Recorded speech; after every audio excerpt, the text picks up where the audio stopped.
My siblings accepted an offer on our childhood home while I was away. Now they pay me rent to stay. I was 400 miles away when my brother typed, "Offer accepted," into a group chat I didn't know I'd been removed from. The for sale sign had been up for 11 days. The buyer had already done a walkthrough. My siblings had split the commission conversation, discussed the timeline, and decided collectively that telling me could wait until it was done. What they hadn't done, what none of them had thought to do in 11 days, was check whose name was actually on the deed. This is the story of what happened when the title company did. House. Hashtag family revenge, hashtag true history, hashtag family drama, hashtag estate drama, hashtag storytelling. This is an original fictional adaptation created for entertainment purposes only. All names, events, and details are invented. Section 4, Full Story. My name is Josephine Arlette. I'm 33 years old. And the afternoon I received a photograph of a for sale sign staked into the front yard of my childhood home was when I finally understood that being dependable and being consulted are not the same thing, and that some people will never learn the difference until the closing falls apart. The photograph came from a woman named Rosalie Fenn, who had lived next door to my family's house on Creston Mill Road for 26 years. She sent it without commentary, just the image, a rectangular white sign with a blue Kellaway Realty logo and a listed price I could read even in the photo, $319,000. The sign was positioned between the two Norway spruces my father had planted the year I was born. There were flowers in the yard. Someone had staged the approach. I was in a hotel room in Duluth at the time, attending a 4-day regional conference for hospital supply chain administrators. My lanyard was still around my neck. I had just come from a panel on vendor contract restructuring and had 40 minutes before the next session. I sat down on the edge of the bed. I looked at the photograph for a long time. I did not call my brother Theo. I did not call my sister Marta. I opened my laptop and navigated to the county recorder's online property search portal for the county where Creston Mill Road was located. I typed in the address. The record loaded in approximately 8 seconds. Owner of record, Josephine M. Arlette. My name. Only my name. No joint tenancy, no co-ownership annotation, no other party listed anywhere on the instrument. The deed had been filed in my name alone 7 years earlier, when my mother signed the property over to me as part of a Medicaid planning process that her elder law attorney, a man named Warren Selk, had structured specifically to protect the house from asset recovery proceedings. It had been a deliberate, documented, legally recorded transfer. My mother had signed it. Warren Selk had notarized it. The county had recorded it. I had a certified copy in a fireproof file at my apartment. My siblings had been told, at the time, that the house had been put in Josie's name for paperwork reasons. Theo had nodded. Marta had said that made sense. Neither of them had asked Warren Selk what that meant in practice. Neither of them had ever pulled the deed. I closed the laptop. I took off the conference lanyard and set it on the nightstand. Then I went downstairs and attended the panel on vendor contract restructuring because I had registered for it, and there was nothing useful I could do from a hotel room in Duluth that I could not do more clearly when I was home. That was a Thursday. The offer, I would learn later, had been accepted on Tuesday. I had 48 hours of conference remaining. I used them. To understand what happened on Creston Mill Road, you need to understand the house and what it had meant to the three of us, or what Theo and Marta believed it had meant, which is not exactly the same thing. My parents bought the house in the year my mother finished her nursing degree, and my father took a position managing inventory for a regional medical equipment distributor. It was a 2-story house with 4 bedrooms, an attached garage, and a large backyard that had served over the years as a garden, a batting practice space, a dog run, and eventually just grass. The grass of a house where the children had grown up and the parents had gotten older, and the projects had gradually run out. My father died when I was 22. He had a cardiac event in the equipment warehouse he had managed for 19 years, and by the time the ambulance arrived there was nothing to be done. My mother, who was 61 at the time and had been nursing part-time for a decade, was left with the house, a modest life insurance payout, and the particular arithmetic of a widow in her early 60s who has spent her adult life in partnership and must now account for everything alone. Theo was 28 when our father died. He was working in sales for a flooring company and had, by that point, already developed the specific relationship with a family house that would define the next decade. He treated it as a resource. Not maliciously. Theo was not a malicious person. He was someone who had learned, growing up, that the house absorbed problems. When he needed a place to stay between apartments, the house absorbed it. When his truck needed a repair he couldn't afford that month, our father's old garage was available. When he needed a Thanksgiving meal he hadn't planned or paid for, Creston Mill Road was there. Marta was 25 when our father died. She lived 40 minutes away, had 2 children by the time she was 30, and related to the house the way many people relate to a childhood home from a distance, with warmth, with the assumption of continuity, and without any particular examination of what continuity actually required. She came at Christmas. She sent cards on our mother's birthday. She was not present for the 4 years of gradual decline that preceded my mother's move to a memory care facility. I was 22 when our father died. I was finishing a degree in healthcare administration and had, in the way of the youngest child in a family where the oldest has already claimed the practical role, become the one who read the correspondence.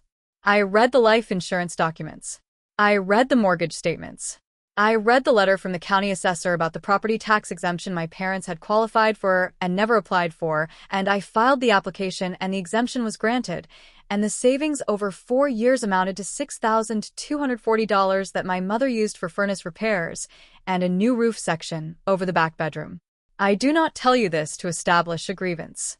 I tell you because it is the structure of what came later. Theo knew how to fix things. Marta knew how to be present at the right moments. I knew what the documents said. These are 3 different kinds of knowing, and they do not automatically communicate with each other. My mother's memory began to change in the year she turned 72. It was not dramatic at first, a repeated question here, a misplaced item there, the particular look on her face when a name she should have known required a moment she did not have. Her physician, Dr. Sandra Oubre, described it as early-stage cognitive decline consistent with her age and family history and recommended an assessment by a specialist named Dr. Clifford Vane at the Regional Neurology Center 40 minutes from Creston Mill Road. Dr. Vane's assessment confirmed what Dr. Oubre had indicated. The recommendation was continued monitoring, a structured daily routine, and a conversation about longer-term planning. I had the longer-term planning conversation with my mother over a Sunday lunch at Creston Mill Road in the November she turned 72. Theo was not there, he was at a sales conference. Marta was not there, her youngest had a school event. I drove to Creston Mill Road, made soup from things in my mother's refrigerator, and we talked for 3 hours about what she wanted and what she was afraid of and what she thought my father would have said. She said she did not want to be a burden on any of us. She said she wanted the house to stay in the family. She said she had always thought, without quite saying it directly, that she expected the 3 of us to figure it out together. I said we would. I called Warren Selk the following week. Warren Selk was an elder law attorney my mother's friend had recommended, a careful, methodical man who had spent 30 years helping families navigate exactly this kind of situation. He explained the relevant concern. If my mother were to require Medicaid-funded long-term care, the state had the right, under asset recovery rules, to place a claim against her estate, including her home, to recoup those costs after her death. The standard protective mechanism, if done sufficiently in advance of any Medicaid application, was to transfer the property out of her name. He outlined the options. A transfer to all 3 children as joint owners was possible but complicated. It required all 3 to consent to any future sale or decision, which created coordination risk. A transfer to a trust was cleaner but required ongoing administration. A transfer to a single named individual, with the understanding that the individual would manage the property according to the family's collective wishes, was the simplest instrument. He did not recommend who that individual should be. He explained the legal structure and left the decision to my mother. My mother looked at the options for a moment. Then she said my name. I told her I understood what she was asking. I told her I would handle it carefully. Warren Selk prepared the deed.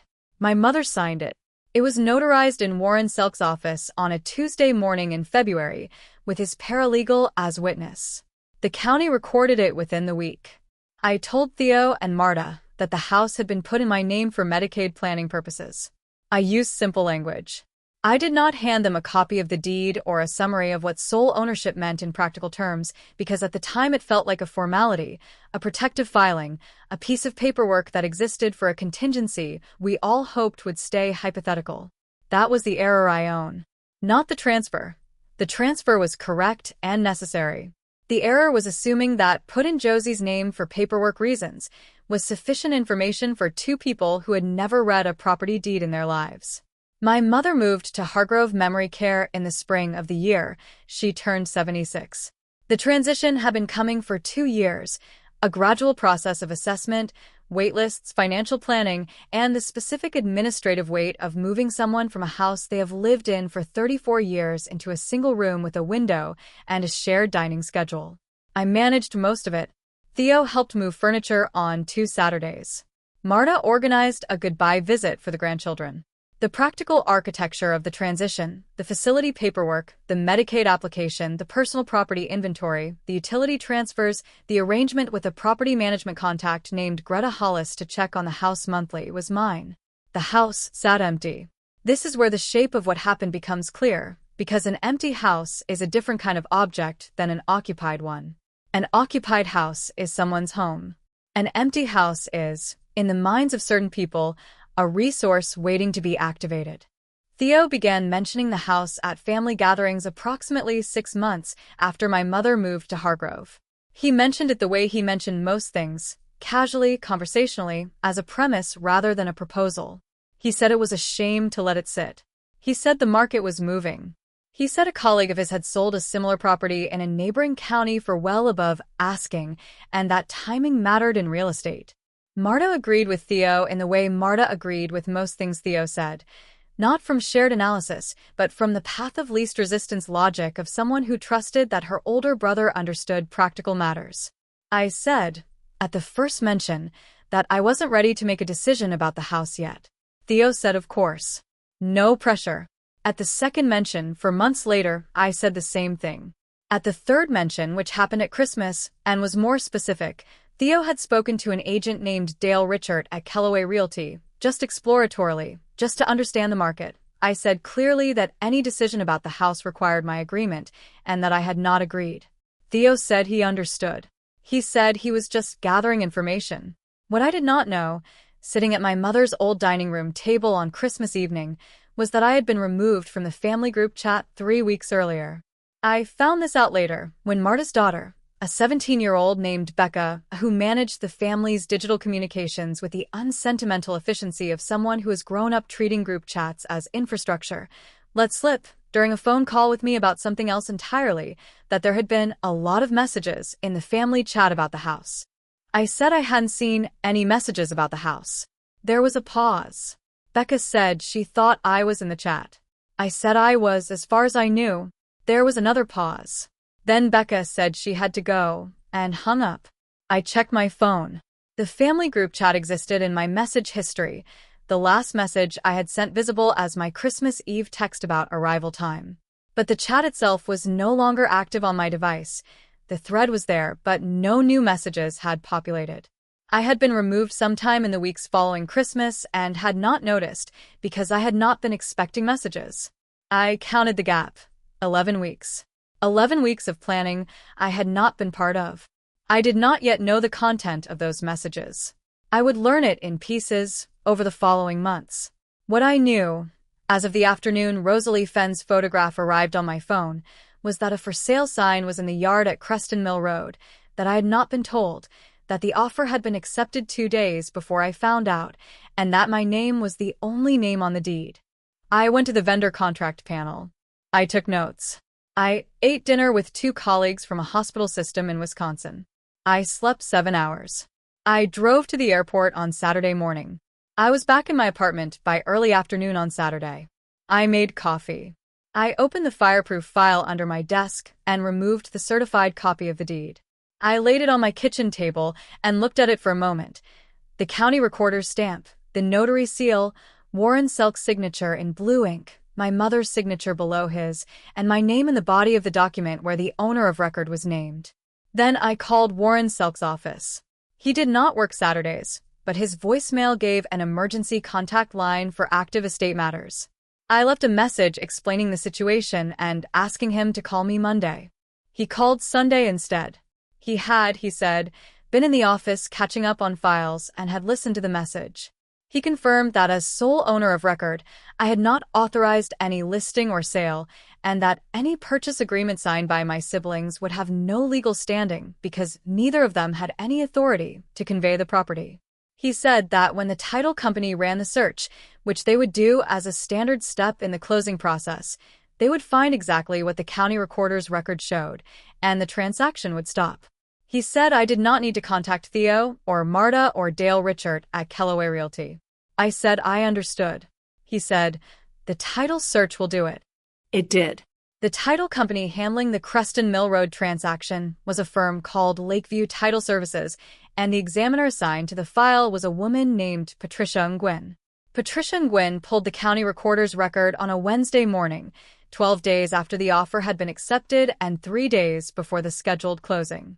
She found one owner of record. She ran the name. She confirmed it was not either of the two individuals who had executed the purchase agreement as sellers. She placed the transaction on hold and contacted Dale Richard at Kellaway Realty. Dale Richard called Theo. Theo called Marta. Marta called me.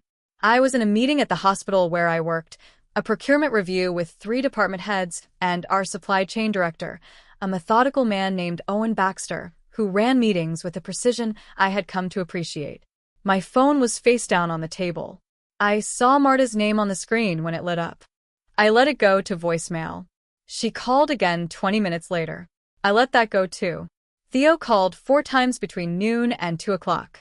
I was in the procurement review for most of that window. I returned no calls that day. I had nothing to say that would be useful until I had spoken again to Warren Selk, which I did the following morning. Warren Selk confirmed what Patricia Nguyen had found. He confirmed that the purchase agreement had no legal validity. He said the buyer, a couple named the Ostranders who had made an offer of $319,000 and had apparently passed inspection and been preparing for closing, had been notified by Lakeview Title that the transaction could not proceed. He said the Ostranders had retained their own attorney to understand their options, and that Kellaway Realty had already sent Theo a letter outlining the situation and withdrawing representation. I asked Warren Selk what my options were. He said I own the property outright. I could sell it, lease it, maintain it, or do nothing. I could speak to my siblings or not speak to them. No one could compel me to do anything with the property without my consent. I said, I understood. I thanked him and ended the call. Theo called 41 times between Thursday morning and Saturday evening. I know the number because I counted later when I was deciding how to respond. Marta called 17 times. Becca, the 17-year-old, who had nothing to do with any of it, sent 2 text messages that said, only Aunt Josie, are you okay? And please just let them know you got the messages. I texted Becca back and told her I was fine and that I would be in touch with her mother soon. I answered one call. Theo's, on Saturday afternoon, 9 days after the title company had placed the transaction on hold. I let him speak first. He spoke for approximately 6 minutes. He covered the sequence of events from his perspective, the market timing, his understanding that the house was a family asset, his belief that I would have agreed if they had asked, his acknowledgement that they had not asked, and his question, which he returned to twice, about what I was planning to do. I said I had been thinking about that. He said the Ostranders had walked away. He said Dale Richard was no longer returning his calls. He said Marta's husband had made a comment about what they stood to lose if the house sat vacant and untended. I said I understood their situation. He asked what that meant. I said it meant I was aware of the circumstances and that I had a proposal. He said, what proposal? I told him I had spoken to a property manager named Greta Hollis, who had been monitoring the house monthly since my mother moved to Hargrove. I told him I had asked Greta Hollis to assess the property for rental viability. Her assessment was that the house was in good condition, that the neighborhood had a stable rental market, and that a fair market rent for the property was $1,640 per month. I told him that I was prepared to offer both Theo and Marta the opportunity to lease the property, either jointly or separately, depending on which of them wanted to occupy it, at that rate, on a standard 12-month lease, with Greta Hollis managing the arrangement. Theo was quiet for a moment. He said, "You're going to charge us rent." I said I was going to offer them the opportunity to stay in the family house at fair market rate, which was what the house was worth to any tenant, and that I was making that offer to them before I listed it with a property manager for general rental. He said he didn't understand why I was doing this. I said because the house needed to be maintained, the property taxes needed to be paid, and the fair way to structure that was through a lease at market rate. I said if neither of them wanted to take the lease, I would list it for general rental, and the income would go into an account I had set up to supplement my mother's Hargrove fees in the event her Medicaid coverage encountered any gaps. Another silence. He asked if I was punishing them. I said I was managing a property I owned. He said that was a yes. I said it was an offer. He could take it or he could decline it, and I would manage the house accordingly either way. I said the offer was open for 2 weeks. He said he needed to talk to Marta. I said that was reasonable. I ended the call. Marta called me the following Tuesday. Her voice had a quality I had heard from her before in difficult conversations, a kind of careful steadiness, like someone walking on a surface they're not certain will hold. She said she had talked to Theo. She said she understood that I was serious. She said she wanted to ask me one question before she said anything else. She asked why I hadn't told them, when the house was put in my name, what that actually meant. I had been thinking about this question since Rosalie Fenn's photograph had arrived on my phone. I had thought about it in the hotel room in Duluth, and on the drive to the airport, and in the evenings since I had gotten home. I had a true answer, and I wanted to give it to her cleanly. I said that I had assumed putting Josie's name for paperwork reasons was enough. I said I had been wrong about that. I said that if I had been clearer, if I had sat down with both of them and explained what sole ownership meant in practical terms, we might not have arrived where we were. I said I was not certain that was true, but I thought it was possible. Marta was quiet. I said that what I needed from both of them going forward was to be included, not consulted on decisions they had already made. Included in decisions before they were made. She said she understood. She and Theo took the lease. Theo moved into the main bedroom. The arrangement meant that Creston Mill Road would be occupied, maintained, and paying for itself, and that my mother's Hargrove fees, $3,870 per month after Medicaid contribution, had a supplementary buffer in the event any gap appeared. Greta Hollis managed the lease. The first rent check was deposited on the 1st of the following month. The Ostranders, the buyers who had been preparing to close on a house no one had the authority to sell them, retained an attorney named Marcus Webb to understand whether they had any recourse. Warren Selk sent a letter on my behalf explaining that the property had not been validly listed and that neither party who had executed the purchase agreement on the seller side had held any ownership interest in the property. Marcus Webb reviewed the county records and confirmed what Warren Selk had outlined. The Ostranders recovered their earnest money, $6,500, from the escrow account, where it had sat untouched because the transaction had never reached closing. They sent no further correspondence. Dale Richard at Kellaway Realty sent a formal letter withdrawing representation. He included a line noting that his agency's involvement had proceeded in good faith based on representations made to him about ownership that turned out to be inaccurate. He did not pursue any commission claim because there was no closed transaction and therefore nothing to claim. Kellaway Realty's file on 4 Creston Mill Road was closed. My mother has been at Hargrove Memory Care for 3 years. Dr. Oubre visits monthly. The staff there, particularly a care coordinator named Delphine Rousseau, who has a specific gift for reaching my mother on difficult days, have been consistent and attentive in ways I had not been certain to hope for when we were choosing a facility. I visit on Sundays.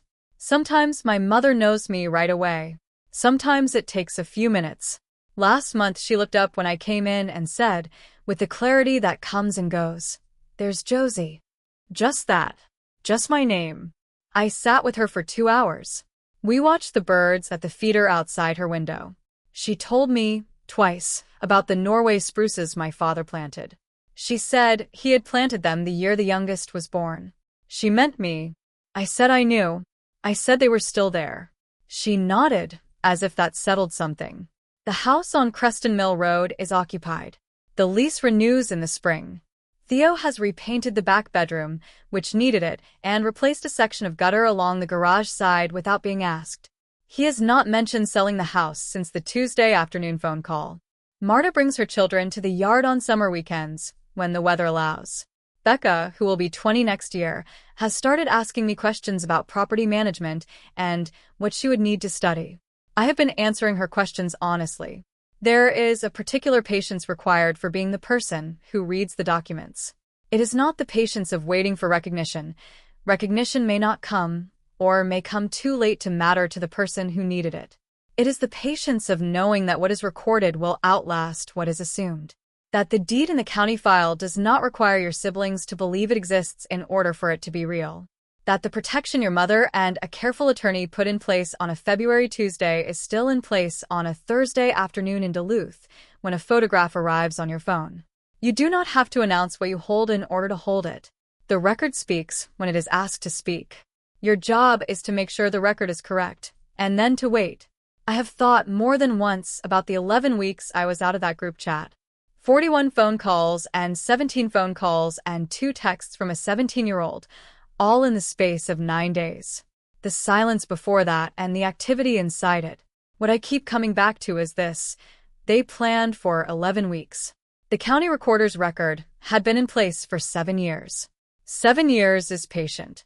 11 weeks is not. If you've stayed with this story to the end, I want to ask you something specific. There's a moment in this story I keep thinking about. Not the phone call, not the title examiner's finding, but the specific Tuesday morning in Warren Selk's office, when my mother looked at the ownership options on his desk and said my name. She could have said any of ours. She could have named all 3. She chose one. I want to know, in your family, is there a person like that, the one who gets named without fanfare, who takes the folder, who reads past the signature line? Have you told them? If this is the kind of story you come here for, subscribe so you don't miss what comes next. And if you know someone who reads the documents while everyone else talks about the house, send this to them. They'll understand it differently than anyone else will.